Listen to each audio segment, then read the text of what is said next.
मैंने आज एक स्टेटमेंट देखा और बहुत लोगों ने मुझे फ़ोन भी किया कि महाराज तेलंगाना, मध्य प्रदेश, राजस्थान, छत्तीसगढ़ इलेक्शन के बाद अब त्रिपुरा में क्या होगा।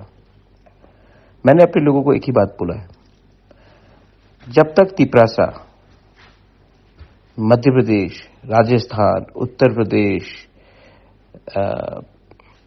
ये जो राज्य हैं जो हमसे बहुत दूर हैं, जिनको हमारे बारे चिंता भी नहीं, उनके बारे सोचकर अपना राजनीति करेगा, अपने बारे सोचेगा, तब तक त्रिपुरा का और तिपरासा का कुछ नहीं होगा। हमें देखना है मेघालय में क्या हो रहा है, हमें देखना है मिजोरम में जो अभी इलेक्शन हुआ वहां में क्या हुआ, हमें देखना है कि नागालैंड में क्या होगा। हम लोग इंडिजिनस हैं, ट्राइबल्स हैं। हमको ट्राइबल का पॉलिटिक्स देखकर, अपना ट्राइबल का भविष्य को देखकर, अपना जाति का अच्छाई को देखकर आगे बढ़ना है।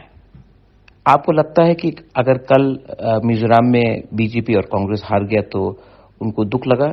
दिल्ली में उनको दुख लगा, राजस्थान में, मध्य प्रदेश में, तेलंगाना में? नहीं, उनको कोई फर्क नहीं पड़ता। तो हमको भी कुछ फर्क नहीं पड़ना चाहिए। हमारा राजनीति, हमारा लक्ष्य, हमारा कॉन्स्टिट्यूशनल सोल्यूशन अलग है, उनका अलग है। दिल छोटा करने से कुछ नहीं होता है।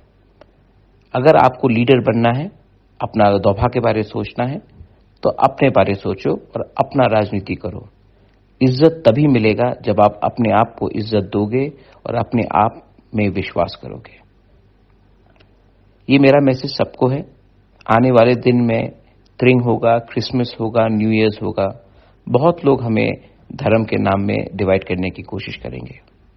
आपको सच में डिवाइड होना है? नहीं, आप डिवाइड मत होइए, एकता को रखिए।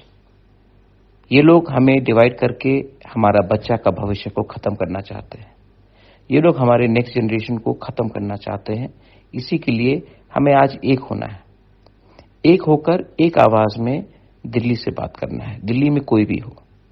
और जिस दिन हमें कुछ अपना मिला तब हम उनका बात सुनेंगे। जब तक हमारा बात वो नहीं सुनेंगे, हम भी उनका बात 100% नहीं सुनने वाले हैं। This is Bobagra sending the message of love, peace during the month of December on the occasion of festivals. Bella